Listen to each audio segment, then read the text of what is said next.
Okay. I was born in Chicago, and kind of in an Italian neighborhood. I kind of grew up kind of in a mafia neighborhood. I mean, it's not like the movies. It's not very nice sometimes. And I had a hard life, to be honest. Wasn't pretty. I actually wrote about it in a book. And as I grew up, I realized that my experiences that I had as a child were really affected me as I got older. And I did some not so nice things as a child, and I was hit for it and told I wasn't good enough. And I downloaded a lot of these thoughts. And I eventually went through life really with these thoughts of not being enough. I didn't have enough self-compassion. So being an American, I went to therapy like most Americans do. This is what we do. Therapy is actually normal in America. I always say, if you don't have a therapist in America, you're crazy, because basically Americans believe in therapy.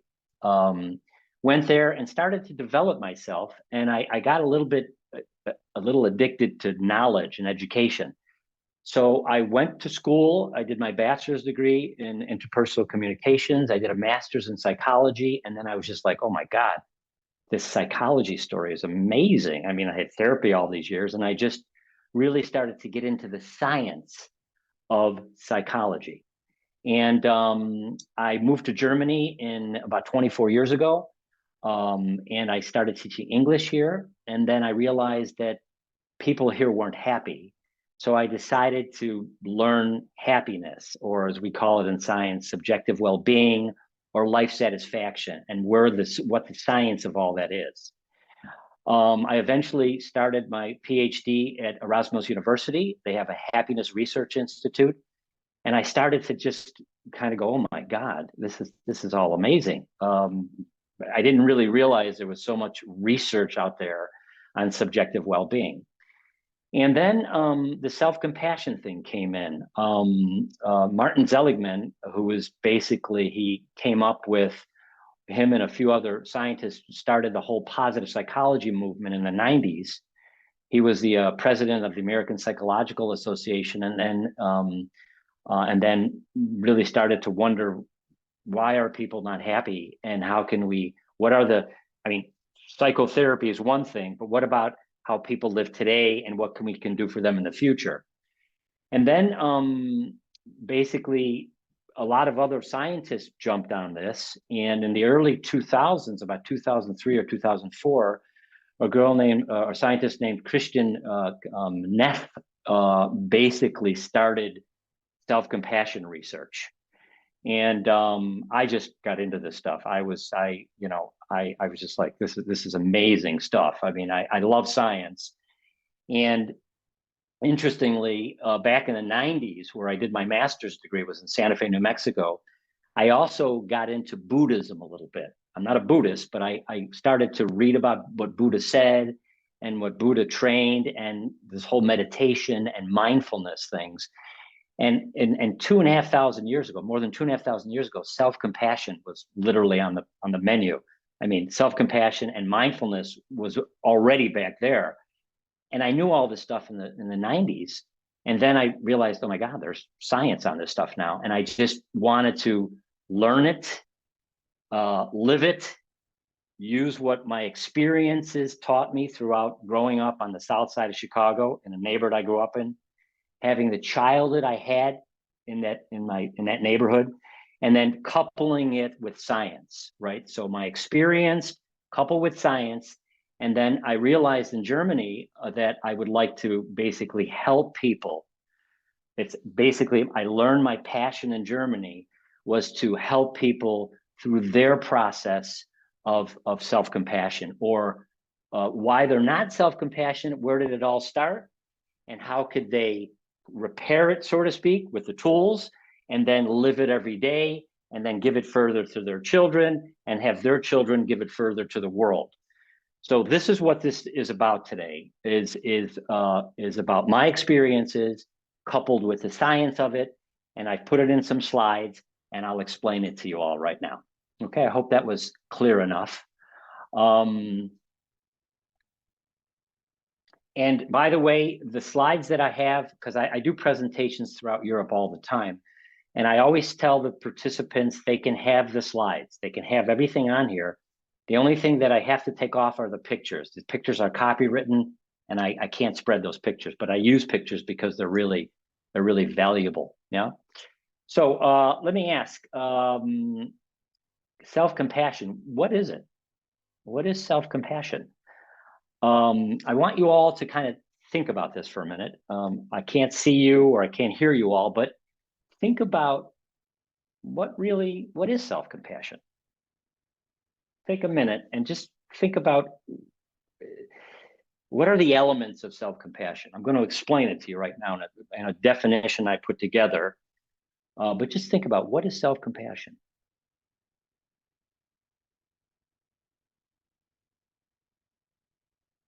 You know, if you're sitting there with someone else, maybe you can talk about it and you can get some feedback from someone else, because I think many people have different versions of it, you know.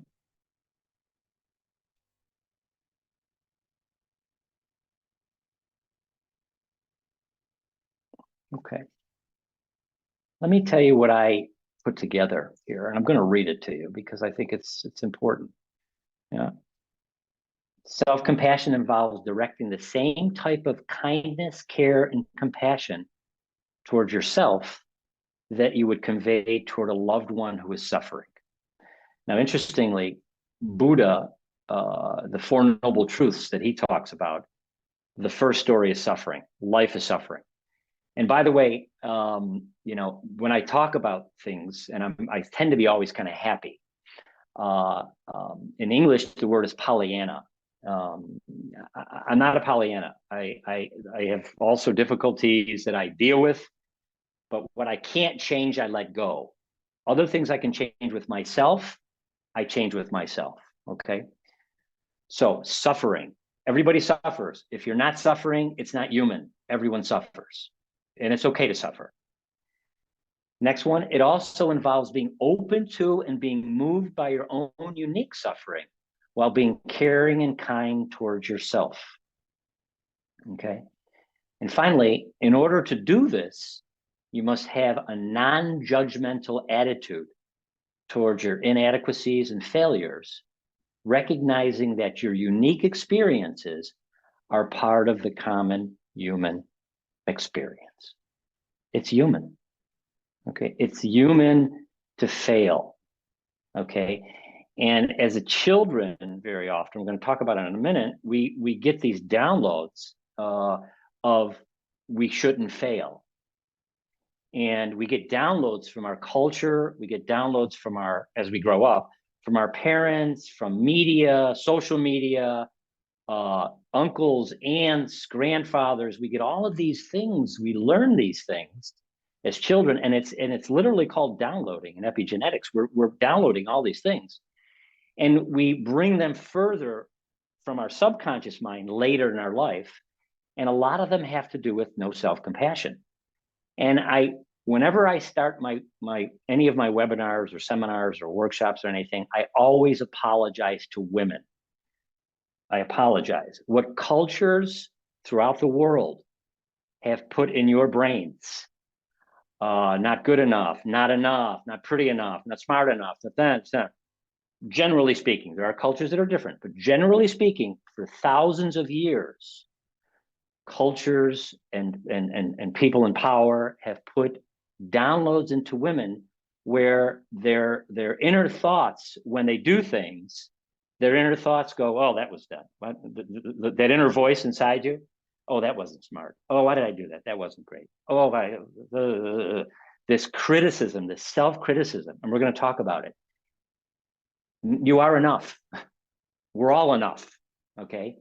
And a lot of my clients and a lot of the people I deal with are women, because this inner voice keeps telling them stuff that's been generational. It's been generational. Interestingly, I mean, we talk about, I live in Germany here. It wasn't until 1977 that women were allowed to work without the signing of their husband. And I'm thinking, Really? I mean, they worked, but officially, this was the story. So these downloads go further and they come out in your life, in relationships, on the job. And this is where self-compassion, we really, really have to work on it, some of us. Okay. I had to work on it. Being hit as a child, I didn't think I was enough. Okay. So this is the definition of what it is. Let's go a little further. Okay. These are some things, and I'm going to talk about these very, very quickly, because one of the things I really love to talk about is this topic, and time goes by really quick because I can say so much about this stuff. So the first little story with this is self-critical, being very self-critical. It's like I say, it's that inner voice. You do something, and the inner voice says, "Oh, that was dumb. That's not good. You shouldn't do that. You're not good at that. You're not perfect. What are you doing?" It's this little self-critic. And believe me, you got that as children. Your parents basically could have gotten that from their childhood. And this is a genetic story. This goes down the line. Okay. This is what I mean by the women's story. Even today, it's so much better. And I always say we totally need more women in management positions, because managers need to be compassionate. They need to be more sensitive. They need to be more open for change. And this is what I totally support in a world today, because we really need more compassion in the world in general because of these times. So very self-critical is one of these little stories that we have to be careful of with self-compassion. Don't be too critical with yourself, okay? And I'm going to explain how to be less critical with yourself, okay? Interestingly enough, this is a fight or flight download. You know, either we or we're running away, right? It's either one of these stories where we tend to focus on the negative and for survival. And it's interesting, we don't need really to focus on, I mean, most countries in the world, we have food, we have clothes, we have things. There are no tigers out there that we need to be afraid of. So to focus more on our successes and to be more conscious of our successes instead of going, "Oh, I did that wrong. Oh, wait a minute. That was the first time I ever tried that. That was pretty good for doing it the first time." To try to be more conscious of a success story and not going always into the negative, why it went wrong. Okay. And I always give an exercise, and I'm going to talk about it later, about a gratitude exercise. And I tell people to just be grateful for their successes for their day. And I call it WWW, not World Wide Web, but what went well in the day. What went well today? And to think about what went well, okay? And to focus on successes. And try to stay away from the negatives, okay? This is a biggie. This is a real biggie, and especially with social media. Oh, look at that. Oh, God, nice clothes there. I want to get one of those. Oh, look at that. Oh, that's great. We've got the world at our fingertips. And this is also a generational story, right? Because Generation Z, basically they've had cell phones their whole life. I mean, they grew up with them, and they're in a constant, many of them, not all of them, but many of them are in a constant film of comparisons. And when you compare, I mean, think about the compare. They have that. What about me? I don't have that. What about me? It's this "what about me" story, you know. And to the answer for this one is you are enough. You have enough. Okay. You don't need to compare yourself with other people's successes, other people's outfits, other people's education. That's it. If you would like to do it, you go and do it if you want to do it. You don't need to compare. So that inner thought that's going, why do they have, why them? And you probably all know this, but I always go, one finger in that direction is three fingers in my direction. It's about me. It ain't about them. That's my story, right? So be careful with the comparison story. Okay, once you find your inner voice going, and me, go, no. You know, I say talk to the inner voice. whenever that inner voice comes in for me, with mindfulness, and I'm going to talk about mindfulness in a minute. With mindfulness, I think I hear the inner voice, and then I go, excuse me, go have a coffee. I love me. Thank you. And then the inner voice goes, and if I do this enough, that little inner voice, that self-critical voice, that voice that's comparing, it's a voice. If I do it often enough, it goes on vacation and it stays on vacation more often. So you've got to kind of practice it. It's a practice story, okay? Comparing with others. Okay, this is another one. There's only one answer. There's only one comment when somebody gives you a compliment. There's only one comment you have to give them. Let me say in the thing here. Thank you. That's it. You can't imagine how many people you say, "Oh, wow, that really looks like a nice shirt. What a really nice shirt." Oh, no, it's not really a no. With mindfulness, you get a compliment and just say, "Thank you. Thank you." That's it. Okay. Accept a compliment. Very difficult for some people to do this. Okay. Again, what I'm giving you here are all tools, right? I give tools away. That's my job. I give you a hammer, I give you a screwdriver, and I have you build your foundation. You're the one building the foundation of your house, not me, but I'll give you the tools today. Okay? No, not enough. I don't want to do it. I couldn't have bad negative self-talk. Okay. It's like being very self-critical. Same story. Those inner voices very often are, again, what you heard as a child. You know, I had a quick experience I had in second grade. My teacher came up to me and I handed her my math homework. So I was 7 years old. I handed her my math homework and I was so proud of my math homework. And I just went, "What am I doing?" She took it. She said, "Randy, you did this?" I said, "Yeah." And here's the download. "This is terrible. You'll never learn math. You'll never learn math. You'll never learn math. You'll never learn math." This was this negative self-talk. And I'm telling you, I've almost, before I learned math, or before I literally changed the self-talk into, wait a minute, you can learn math. You're good enough learning math. Until then, I was in debt. Not because I didn't have any money, because I got a bill and I went, well, I'll never learn math. Subconsciously, I'll never learn math. And I put it off to the side. Okay. Until I went, wait a minute. She was wrong. I can learn math. I can learn math. And to myself, I went, oh, look at this. Oh, look at it. Oh, wow. Well, I'm pretty good at math. Look at that. Okay. I literally, I reprogrammed the programs you'll never learn math.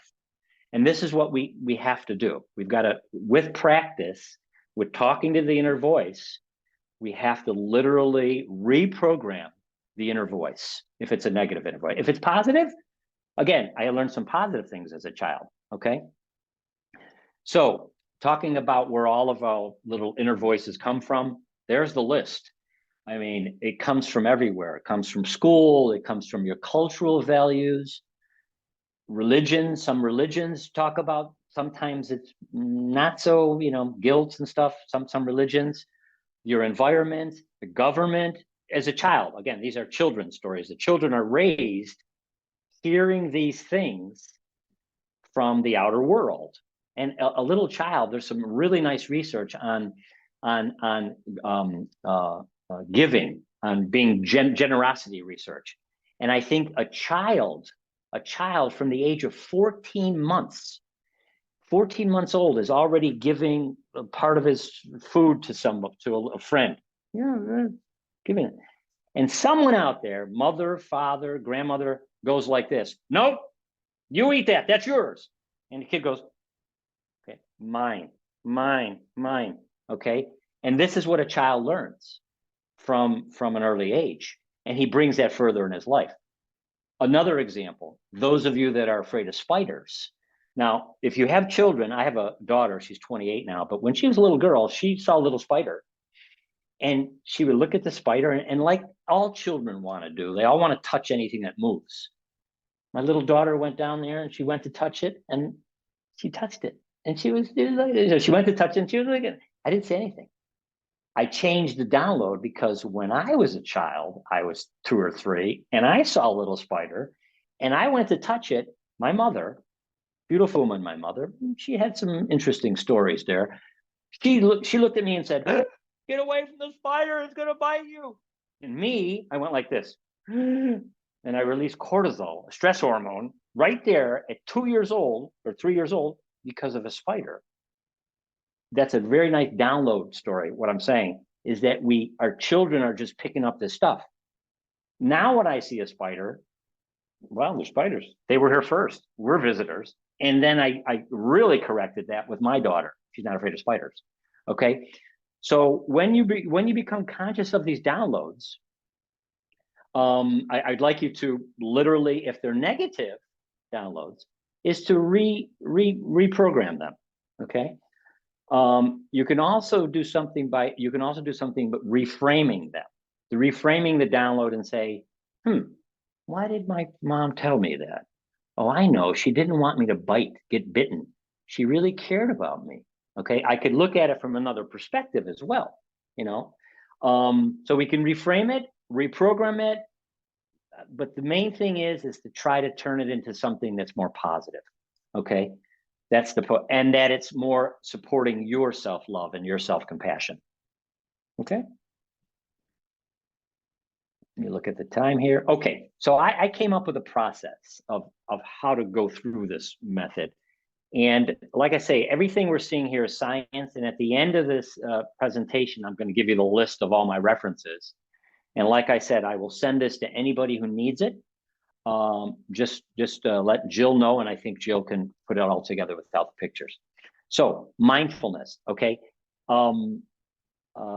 You know, I 2 years ago I was doing I taught here at a local high school, and I was the Mr. B. All the kids called me Mr. B. And I was teaching the children meditation skills, right? And they heard about me and they came to one of my classes, and it was called the happy hour. I called it happy hour. So all these 5th grade girls came into the room, like there were 6 or 7, and I said, "Okay, girls, hello, I'm Randall, Mr. B, and before we begin, we're going to do a little meditation." And it was so funny. All the girls got on the floor, they all did this, and they all went om, om, om. And I went, yeah, that's one way to do meditation, but we're going to do it in a different way today. Okay. We're just going to go in, close our eyes, and we're going to just take a look at our thoughts. Where are our thoughts? The thoughts are everywhere, right? And are there some thoughts of this, wow, I'm not really good. I don't like me. Something, I don't like my hair. I don't like, ooh. And then with mindfulness, decide, where did that come from? Think about where that came from. Was it a teacher? Was it a parent? Was it a neighbor? Who was it that gave you those thoughts? And then with that thinking about it, go, wait a minute. You know what? They maybe had their own story going on, but that was them. I'm okay. I love me. I'm pretty good. Okay. But again, it all starts with the mindfulness part, right? You have to be mindful of the thoughts that are in there that are just all over the place, so that you can then go, wait a minute. No, I love me. It's all good. Because once you become mindful, then you have something called self-compassion, right? Now, many people have it anyway. I mean, you could probably have, or some people out there, I'm sure, a lot of people out there already love themselves, you know, and that's great. Not too much though, because then it turns into selfishness, right? It's all about me. It turns into a narcissistic story. Interestingly, in Germany here, I talk to everybody. And people would ask me, so Rand, or hi, how are you? And I go, I love me. Thank you. And they go, you love you? I go, yeah. And they go, well, that's a little arrogant, isn't it? I go, no, not really. There's nothing as you. I love me. And then I go, how about you? Do you love you? And they go, no, I can't say that. I go, no, you could say that. It's good. Yeah, but that's so it's literally okay to love yourself.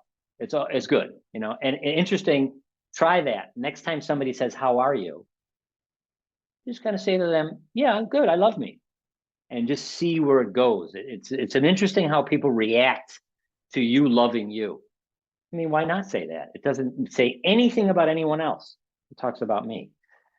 Because once you start loving you, the very interesting happens. You start to feel empathy for people. Okay, there's an empathy story going on here, right? And empathy is beautiful because empathy means you can feel how someone else is feeling. Okay, and it's very difficult to feel how they're feeling if you don't know how you're feeling, right? And so empathy would look like if my daughter came up to me and she said, Papa, in German they call daddies Papa. Papa, I went out today and I lost I lost a really nice necklace of mine and it was really hurting her. And I'm going, oh God. Yeah, and I've had it for so long. I go, whoa, God, I'm sorry about that. Whoa. And I really feel for her. Or if she is in school and she doesn't do a grade, gets a bad grade when she was in school, and she came up to me and said, I didn't get a good grade. And I went, oh, wow. And she was just really hurt by it. And I felt with her. Okay. Managers out there, the good thing, if you're a manager out there in a company, giving empathy to your employees, believe me, don't just tell them, hey, but you didn't get the job done. If somebody comes to work sick, or they come late and it's because they came late because maybe they had a child and they had to stay up all night with that child, and maybe you remember you having a child and having to stay up all night with that new child. Empathy for them. Just go, oh, and empathy looks like this. Oh, I know what you mean. Oh, I can feel what you mean. I've been there as well. Okay, because once you have empathy, then you can give the last thing I give, and that's compassion. Giving them compassion. So the way I explain empathy and compassion is empathy is feeling how someone else can feel, and compassion is doing something about it. Okay. So if you're a manager out there and you have enough self-compassion through mindfulness and you're giving your employees empathy, the compassion part, if somebody comes in late, didn't sleep last night because of a child, let's say, this is a true story. I've heard this with so many managers. Then you might want to say something like, well, listen, here's the compassion part. Why don't you go home early today? It's Friday, 12 o'clock, go home, get some sleep. Okay. Literally, empathy, feeling for them, compassion is giving them something for it. Okay. Doing something about it. I always say compassion is the doing part of empathy. Okay. And this is the process of it all. Mindfulness starts with, why am I not feeling love for me? Wait a minute, that came from there. You know what? I am enough. I'm going to take it. I'm going to do it. I am smart. I am. You build up this, yes. And then you feel for other people, and then you can give the compassion for those other people. Okay, let's move on. Got about 10 minutes, I see. Okay. So I teach this, there's a gratitude story and there's a love and kindness story here. And I basically, this is how I do a meditation, and we don't have enough time to do it in this case, but I always do a meditation in these two areas. They're two separate areas, but I do a meditation. And what I generally do is I find I don't do om, no. I actually find a nice place here, and downstairs I have a yoga mat where I meditate. And I sort out my thoughts, because everybody that's listening here right now has thoughts probably in one of these four areas, or all these areas, basically. Family story, dad, pop, my daughter, or my job, oh my God, I got to work. Me, did I do my yoga? Am I doing my enough hobbies? And then my friends, okay? So those thoughts are they're in your mind right now, all over the place. So what I like to do is I like to sort my thoughts out. Okay. So I sit there, I get a nice comfortable place, and I start putting my thoughts of my family my mother, my brothers, Katya, my partner, my daughter. I put them in that bubble and I have them sitting at a kitchen table and I wave to them. Hi, family, stay there. I'll be with you in a minute. There's my family. And then I put Rand in the bubble, and Rand's up there playing a guitar. He's sitting on the guitar at his chair at the guitar. Hi, Rand. And then I put my friends in the friendship bubble. And friends, I don't mean Facebook friends. A friend is a person you can call at 3 or 4 o'clock in the morning for any reason. Most people have 3, 4, or 5 of them. That's it. They go in the bubble. And then my friends there are in the bubble. They're actually sitting in a restaurant at a table. There they are. Hello. Hi, family. Hi, Rand. Hi, friends. And then my work bubble, my clients. I'm self-employed, but if you work at a building, the building goes in the bubble and you're sitting at your desk with your employees, and then your bank account's also in the bubble, if that's what, and there's my life. Okay. If you're an academic, I have academic here. If you're a student, my teachers, my classrooms, there they are. That's my life out there. And I just look at it from down here. I go, look at that. What a life. And then I come down here and I do a breathing exercise. And I breathe according to a square. My daughter's a yoga teacher, so I breathe in order to a square. And I leave my thoughts out there. And I breathe. And I do this for about 10 minutes every day, every morning. And then I bring my thoughts back in with gratitude. Okay. Grateful for my job, grateful for my friends, grateful for me. I love me, and grateful for my family. Bring them in. I open my eyes and my meditation is over. Okay. I also do this with a love and kindness meditation, and I do the same thing and have love and kindness for all those bubbles, for all the people in those bubbles. Okay. And this is a beautiful meditation. My thoughts were all in this area. So I just said, I've got to sort these things out, and I'll couple it with a meditation. So I came up with this idea. Okay. Beautiful meditation. Now, there's something called the habit loop. And this is a very interesting thing because very often, how do we start new habits? It's the hardest thing to start new, positive, healthy habits. And it's very difficult to end not so good habits. Beautiful science on this called the habit loop. And basically all habits start with a cue. Okay. Something has to happen before the habit, and then the habit, and then you get a reward for it. So those of you with dogs is the best way I can explain it. If you have a dog, a cue would look like this. The habit is the dog sitting, and the reward is the dog getting a little bit of sweeties. So the dog is not sitting anymore because of this. He's sitting for that sweetie. This is how we tick as well. So I have a habit. How did I start meditating? Here's what I did. I needed a cue. Every day I get up at 6:15. I go downstairs. I put on coffee. I need coffee. My last addiction, coffee. I put on coffee. That's my cue. I go over to my yoga mat and I do my 10-minute meditation, 4 bubbles. While the coffee's on, I got a little percolator. I don't have a machine. I got a percolator, so it takes about 10 minutes. I'm doing my meditation. There's that. Then as the coffee starts percolating, I'm finished. I get up. I put the 2 cups of coffee. I make 2 cups of coffee, 2 waters. I put them on a tray. I bring them upstairs into the bedroom of my partner. She opens the door. I put them in the middle of the bed, and we have coffee in the morning, every morning. That's my reward. We sit there. My partner goes, "Thank you, Rand." Come in. And this is how the habit starts. You need a cue. I don't even think about meditating anymore. I go down and make coffee. I don't think, I got to meditate. I go coffee, and I immediately make coffee and go over to the yoga mat, sit down and do it. Okay. So I would suggest to start a new habit of self-compassion, a self-compassion habit, treating yourself maybe to sports or eating better. To start a new habit of loving you, there's got to be a cue. What can the cue be? What can make you go to the routine? And then at the end of it, reward yourself with something. Okay. That's called a habit loop. Look at the time here. We have 5 minutes. Okay, great. So what I'm going to do is I'm going to give you some takeaways. Okay. A couple of these things are what we talked about, but some things you can literally start tomorrow or today. Again, a habit, use your cue, routine, reward. Okay. Okay. Be mindful.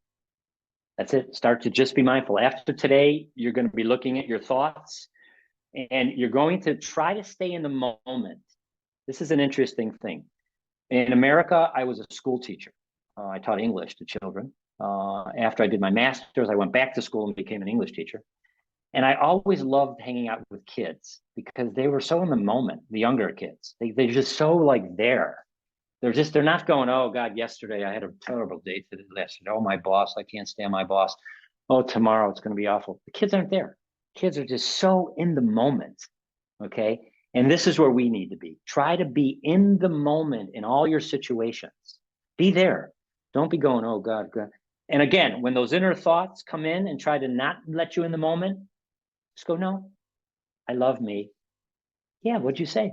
What do you got? And try to be there. Okay. A very good habit of trying to be in the moment. Positive self-talk. Again, try to change the negative self-talk into positive self-talk. Okay.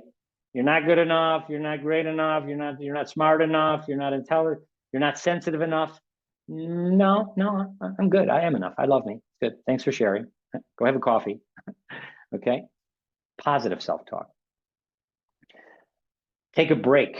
Okay. We've got a lot of people that are just, too busy. I don't have time. You do have time because it's all about you. Okay.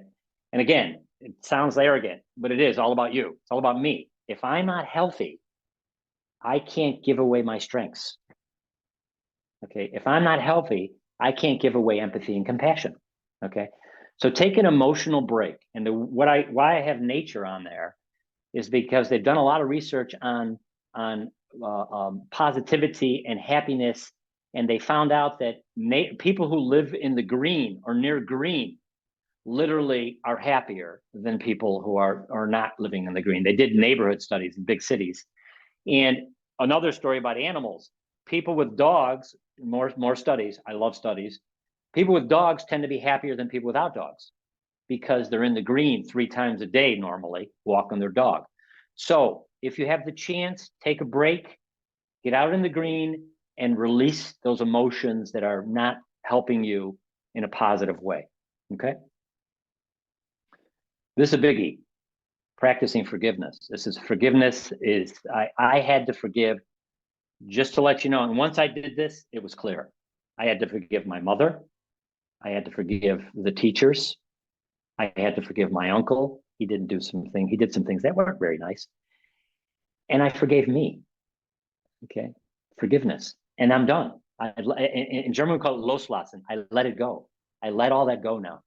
Okay. Forgiveness. Practice forgiveness. Giving. We're literally happier giving than we are receiving. Interesting story. And it's a win-win because the person you're giving to loves it and you feel good giving. So why not give? I make hummus. I'm a hummus guy. And when I make hummus, I give it to the building here. We got 21 apartments in this building.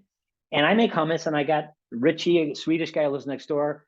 I knock on the door. He knows when it's hummus time. And I give him hummus. And Richie looks at me and goes, oh, thank you so much. We really love your hummus. And I go, you're welcome, Richie. And I feel good. I feel good giving. If you're feeling not really positive, give something away. Go do something, volunteer. Volunteering is also giving. It's giving your time. Okay. And then the last one is a gratitude visit. And I'm going to explain this really quick. I've got 1 minute. I'll try to explain it. Gratitude visit is sitting there and on a piece of paper writing, thinking about your childhood and thinking about a mom or dad or someone that really helped you through childhood and what they actually did. So, and write it in first person. You write, hi, Mom. Mom, I want to thank you for picking me up from school all the time. I was sick and making me chicken soup. Mom, I want to thank you for taking me, write actually 3 to 5 things you're grateful for from your childhood. It could be to a parent, could be to a teacher, could be to a grandparent, whoever, write them. And then right after that, put how it changed your life today as an adult, what it did for you as a parent. Yeah, and now I'm so grateful that you gave me that because now with my child, or what it did for you as a person, And then you got this 300 words, not too long, 1 page, 300 words, and then get that person, if they're still alive, you can actually do this if they're not still alive, but if they're alive, and go to them, take them out for coffee, and read this to them, and read it to them, and then when you read it to them, you give it to them, and they can have it. I did this with my mother 4 years ago. Before I went to visit her in Las Vegas, I gave it to her before I got on a plane. She took it. We both cried. And today, my mother has this in a golden frame behind her bed in her home. And my mother has dementia right now. She doesn't know me anymore, but she has this. And I'm so grateful that I did this then, because things changed. I can highly recommend a gratitude visit. Okay. That's about it. I'm just going to leave you here with all my research stuff of everywhere I've got everything we've talked about today. And Jill will put this to you. She'll send this to you. And that is it, I believe. And remember one thing, never forget.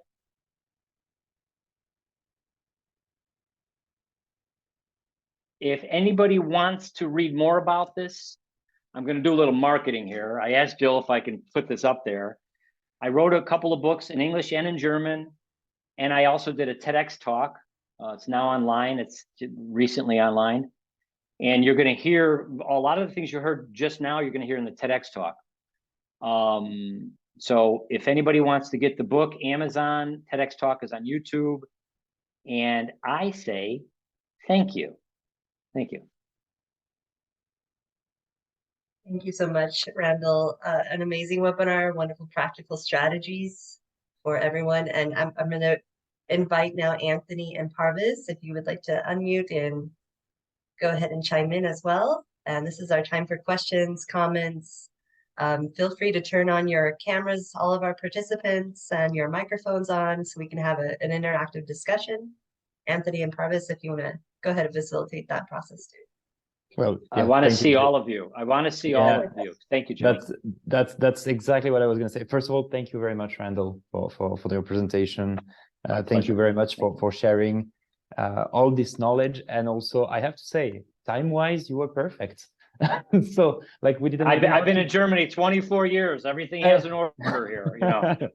So what I'm going to suggest to everybody is that, like, if you want to ask a question, raise your virtual hand or write your question in the chat. And in the meantime, maybe I'm just going to start with a couple of questions from Randal, and then if anyone wants to jump in, feel free to do so. I think for me, I have a couple of questions for you. The first one, it's something you mentioned, and I would like to know a bit more about it, because you mentioned this experience with the high schoolers, I think, right? The ones calling you Mr. B. Well, Mr. B, I sort of agree with the students, or at least I understand their take. What about the limit between self-compassion and narcissism, I guess. So I think I would like you just maybe to elaborate a little bit more on this, because that was also my take the first time we talked together. For me, I think I somehow understand where the line is, but how do I make sure that I don't fall, in the trap of narcissism? What do you have, some takeaways on this, please? Okay. Are your actions and are your words hurting other people? Okay, there's a good story there. Very often, narcissist, a typical narcissist, and I know a lot about this because I had a few in my life, and then I went and I did some studies on. I didn't do the studies. I read about what it is, and narcissism. It's pretty much all about them. They're not really worried about hurting other people. It's literally they're concerned about them being right, them being in front and center. It's they're on the stage. It's all about me. It's all about me. Okay. If you're starting to feel it's all about me, the difference is I am enough is one way to self-compassion, and the narcissist, and it's all about me. then you might want to take a look at like where does that coming from? Again, very often though, the typical narcissist is not very mindful. They're not really worried about their thoughts. They're just thinking about the thought that it's all about me. It's all about me, you know? And I know a few narcissists, and I met a few in my life, and I tried to kind of get there, and they run away. They don't want me, and they don't want me around, really, because I'm the guy telling them it's not just all about you, it's about us, you know. So to answer your question, Anthony, I think it's not the narcissist it's all about me, and the self-compassion person is I am enough. I see. What is the voice inside you telling you? I see. Is that voice going, hey, it's me, I gotta be the best here, hey, very often narcissists, interestingly enough, have a very low self-compassion. This is why they need the attention, because they don't love themselves enough. They need it from the outside world.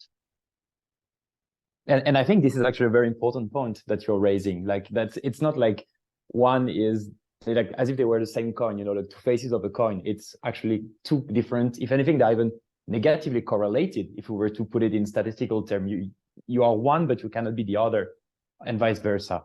So I think exactly. that is very important to have it in mind. Maybe a second point that I would like to raise, and I think it's a critique that is made quite often with positive psychology or quality of life studies in general, is, you know, when we enter the realm of practices or practical advice, how to, in your case, implement or how to nurture self-compassion. I just would be curious to have your take on how does culture enter into the picture? I see culture being there by implementing the downloads, you know, my perception of myself, the perception of the world. But then you gave us a set of practices like give to other, practice forgiveness. Like, to what extent can we really think that this would apply and work in all kind of society? It's tough.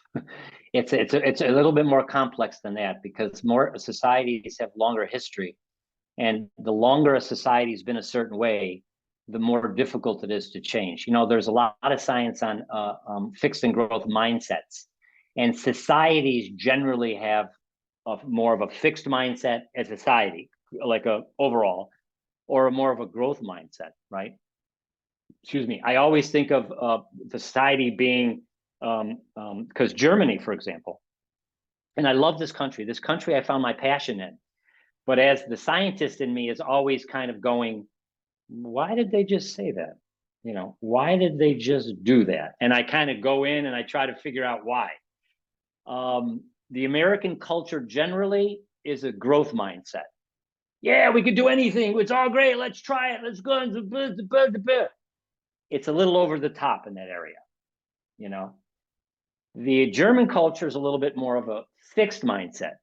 Everything has an order, a little over the top in that area.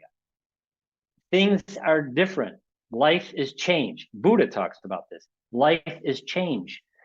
So some things need more fixed. Some situations need more growth. But with mindfulness, you can generally decide if you need to, like, oh, well, you know, I better change that. I've been doing that for 30 years. And you know what? Life has changed now. And I think I'm going to be a little different and try something else, you know. But cultures generally stay from generations with either a fixed or a growth mindset. And the younger generation is got, I mean, that's the other extreme where everything goes. Oh, I could be this, I could do this. I saw this with my daughter. My daughter wanted to be everything from a yoga teacher to a regular teacher to like you name it. She was all over the way. Pop, I want to go to China. Pop, I want to go to, and I said, Ronnie, settle down. What are your strengths? Let Papa help you with your strengths. What do you love to do? And I had her do a strengths test. And then we did a vision board for my daughter. Like, her father's giving her coachings here, you know, giving her psychological coaching. But it's also a generational story. This generation with their phones now are all over the place. But to answer your question, cultures from history give us particular downloads, and they're effective and they're positive. At the same time, life has changed, and Buddha talks about finding the middle way, the Mittelweg, it's called in German. Finding the middle way. Where can I be a little growth here when I need to be? Where can I be a little fixed here when I need to be? That's all. All situations are different. Did that answer your question, Anthony? It does. It does. Thank you very much, Randal. I'm going to borrow now one question from the chat. It was a question that actually has been asked by Majid quite early in your talk, and I think it's more like a sort of conceptual / measurement question. I think you probably used happiness, satisfaction, well-being, as if they were the same words. So the question of Majid is the following: is it possible to explain the differences between happiness, satisfaction, well-being, and quality of life, please? Oh, I think I need somebody on that. I think I need Joe Sergi to do that.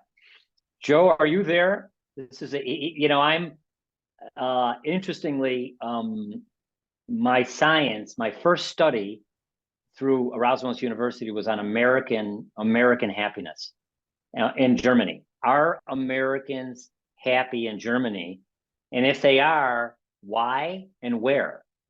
And I used something called a DRM, the daily reconstruction method, where they had to go in 3 times a day on a cell phone, and they had to basically, do this. And I never thought of myself as a scientist. I thought of myself as like one of the guys, like, hey, what are you doing? Hey, Joey, Sergi, what are you doing, Joey? One of the guys, right? That's what I do. And then when I got into the whole science, I'm going, oh my God, this is wow. Oh my, look at this. This is all these beautiful research stories on stuff that I love. And then the guy who's the people person in me, I needed people to do the coding and to handle all the information, all of the calculation stuff. And then I would get somebody to do that. Martijn Hendricks at Erasmus University helped me on my first study. And basically, I got the Americans. I got 214 Americans. I tested them. I could get the results. I gave them Martijn. He put all the information together, all the coding and all this stuff. He gave me all the things. He said, Rand, write it up. I wrote it, the writing part. We sent it in, it got published. So to answer your question, Joe, can you please answer your question? Exactly. Me? I saw that Joe just turned on the camera, stood up, is ready. So please go for it. I don't want to take much time. Very, very briefly, the difference between happiness, satisfaction, well-being, and quality of life. Quality of life is essentially an umbrella of concepts, both objective and subjective concepts. But when it comes to happiness, we're really focusing on more of the emotional dimension of subjective well-being. Life satisfaction is a little bit more cognitive. So you evaluate how is your life, and you make a judgment about how satisfied you are in your life. So it's a little bit more cognitive than affective or emotional. Well-being, again, is an umbrella concept that focuses both on subjective as well as objective well-being. And it's interchangeable with quality of life. That's the synopsis. And Majid, if you're still with us, you got like in 1 minute a response that honestly could go like we could do a whole webinar on what's the difference between all these concepts. So Joe, you did an amazing job at just summarizing it in Thank you, Joe. one minute. Yeah, thank you very much. I don't see any virtual hand on the chat, or no, nothing on the chat. So you know what?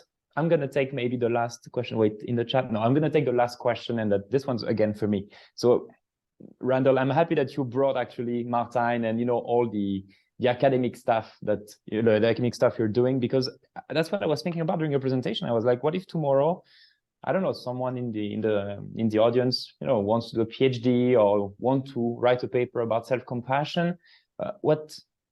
How do we operationalize the concept of self-compassion in the data? Is there a way to measure self-compassion? Is there sort of scale, a set of items, or maybe one question? How do we measure it in the data? Okay, well, this let me just answer one story here with that is this Kristen Neff developed a self-compassion scale where she literally narrowed it down to 3 areas of self-compassion. Generally 3 areas, self-kindness, common humanity, nobody's perfect, and mindfulness, non-biased mindfulness, non-biased. Okay, so she uses the scale to basically then put the self-compassion in some kind of in a realm. Okay, so there are techniques to measure self-compassion. Okay, and that's one that's one that she used for many research studies. I see. Okay, because I think that's also important to for me, like maybe it's the scientist / economist in me, but I needed to perceive in the data, you know, how do I measure it? How do I correlate it with, I don't know, with gender, with age? Like, do we have already some big facts? Is there some sort of gender gap in self-compassion, an age profile in self-compassion? Do we know already this? Mm-hmm. I saw some studies on that. There are gender gaps. I didn't talk about that. We have a lot of time. We got a hand coming up here. Maybe she's Judy D. So you want to talk about something? Oh, wait, you're mute. Oh, Judy. Hi, Judy. Judy, take off your mute. Yes. Perfect. Yes, hi. Yes, talking about the self-compassion, is the self-compassion, because you mentioned about those boxes? Sorry, is it something that they're talking about those boxes that we have to compartmentalize? At the same time, the self-compassion is like it's from within out. And some of those are also our downloads that came from through our values, how we are being brought up, how people around us molded us to be able to reach to that self-compassion part. So how are we going to identify the identity of self-compassion towards, if we are really having that naturally as moving forward, that change, can we Okay. how are we going to be able to see the difference of from the downloads versus the change, the new Judy change that relates to self-compassion? Okay, well, let me get it straight. You're asking, how do we see change? How do we know Yes. things have changed when we? Okay. Well, you're going to feel better. Again, Joe talked about more positive emotions. You're going to experience things differently. When you start to have more self-compassion for yourself, and you start to kind of get rid of those downloads that weren't pretty as a child, then you'll definitely experience things more in the moment and with more positive emotions. Things will feel better. Positive psychology talks about this whole story about how many emotions we need, how many positive emotions we need to negative emotions. And I think it was Barbara Fredrickson that said that we need 3 negative emotions to 1 positive emotion, 3 positive emotions to 1 negative to break even. This is how strong negativity is. We need 5 positive emotions to 1 negative emotion to flourish. So we've got to literally come to a point of with our thoughts, again, mindfulness, going, where did that come from? Why am I thinking that? No, I'm good enough. And you have to do more things that make you feel better. More things, but are helping you and not hurting you. Now, there's a lot of people that are overly compassionate with other people. They're giving all their compassion. They're helpers. They're doing it all. They're really just they're givers. Oh God, but they're neglecting themselves, right? I mean, there's some new science on this out. It's called compassion fatigue. Literally giving more compassion out to the outer world than giving it to your world. And this can cause definitely a breakdown, okay? Because you're giving it away. You're not giving it to yourself.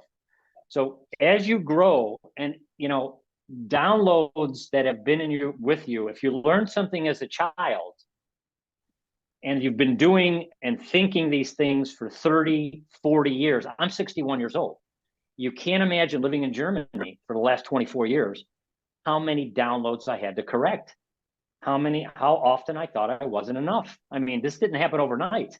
I went through a process, okay? You can't change things overnight. It's a process, but the process really starts with taking care of yourself, eating well, thinking well, hanging around with positive packed people that support you. You can't imagine how many friends left me when I started taking care of me. My best friend left. I told him I quit drinking. He went, "What do you mean you quit drinking?" I go, "I quit drinking. I don't drink alcohol anymore. I don't want to drink." And then interestingly enough, 10 seconds go by and he goes, "But I'm not an alcoholic." And I went, "I didn't say anything about you. It's about me. I quit drinking." Okay. He's not my friend anymore. He was my best friend here in Germany. I quit drinking. He's not my friend. So very often when you start to change and take care of you, meditation, exercise, eating well, going out in nature, being kind, giving, all the things I talked about. When you start taking care of you, you really feel the difference. You feel better. And then as you feel better, people around you are either going to go, "Wow, what are you doing? I want to do what you're doing." Or going, "Well, that's not like you. You never were like that." This is this fixed and growth mindset I talk about. Okay. Things change. I changed here in Germany. I thank Germany. I'm grateful every night before I go to bed. I thank Germany for giving me what they gave me. I don't know if I could have done this in America, but being away from America, being away from my family, being away from it all, and seeing it from a distance, I was like, oh, I need to change some things in my life. Thank you. Did that at all answer your question, Judy? Yes. Thank you. And some areas that are relatable, and yet answers to my question that geared towards on making it better than how I'm approaching it. My own approach is different than how you guys explain it, and that self-compassion. So it's like, yeah, it's a change that needed to be done, and that which I just also started. Because I'm more on compassion until you get drained, and one thing that would drain you is emotionally is very. It's difficult when you are being down emotionally through your action of compassion. Yeah. And that self-love. Yeah. Yeah, it's kind of like what do they call it? I forget the English word for it, but it's when you're too compassionate on the outside world, it's very difficult to get back to you, because you feel good giving, so you think it's a good thing. But if you're just giving outside and not giving inside, there's a little bit of a story. It feels good to give, what I talked about. So you think wow, I'm going to help. Too much giving on the outside and not giving on the inside can get unhealthy. And when we talk about well-being and wellness, this is what well-being is all about. Well-being means living a life where I feel good, I think well, and everything around me, and I surrounded myself with positivity. Okay. Well, Anthony, did you want to say something? No. It's just I have to be the boring timekeeper. It's already 6:10, and we still have a couple of questions. So maybe Jill, can we do like maybe two responses in two minutes? And Of course. Yeah. So Randal, I'm going to really give you the question very quickly. The first one is from Simona about which data set in which data set can we find self-compassion if we were to work on the concept in the future? First question. And the second, can self-compassion works in a toxic environment? Randal, you have 2 minutes. I got 2 minutes. Yes, on the data, I have, it's actually, I've got all the research stuff at the end of my presentation. All of the literature is there. I'll send it to Jill. Can you send it to everybody? Because all those things are all about that. And in a toxic relationship or toxicity in general? I think it's so I mean, it's toxic environment in the question, if I see correctly. Yes, toxic environment. The self-compassion, a lot of science on it.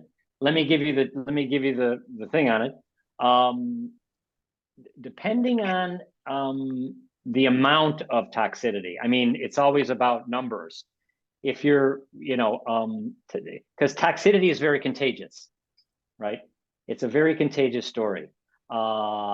People complain, someone else complains, someone else complains. Complaining is very easy and creates toxicity. It's an easy one to complain about stuff. And believe me, if you're in a toxic environment and you hear lots of complaining about stuff, try something. Here's an experiment. Try this one. Somebody goes, yeah, boy, it was terrible, isn't it? What that, don't agree. Don't go, yeah, you're right. And yesterday it was even worse. Don't do that. Because then you literally, bestätigt in German, forget the English word. You okayed their negativity. You confirmed their negativity by saying something negative. They feel good, you feel good, you both walk away feeling good. Watch this. Somebody comes up to you and goes, yeah, and then go, yeah, but you know what? I can't believe the experience that gave me. I really had an enlightenment when that happened, and I feel so good about it. I mean, really, don't lie, but try to come up with a positive answer to a toxic environment. Come up, and it's amazing what happens. There are people that are not going to talk to you anymore. There are people that don't want to be around you because you didn't confirm their negativity. There are people that are going to go, wow, I never thought of it that way. Wow, and you go, yeah, it's a great way to think about it. There are those people. And then there are people that are just going to go, oh, okay. I don't really know what you're talking about, but okay. Okay. So how you deal, and this is an experiment for all of you. And I'll send my cousin Tony to all your houses to find out if you actually did this. The next time somebody comes up to you with some kind of a little bit of a negative, how are you today? Oh, blah, blah, blah, blah. Try to make I'm not saying make everything positive out of negativity, but try to come up with something that's going well in your life. They're going to do the WWW, what went wrong, also WWW, and you're going to do the WWW, what went well. Okay. You're going to basically come.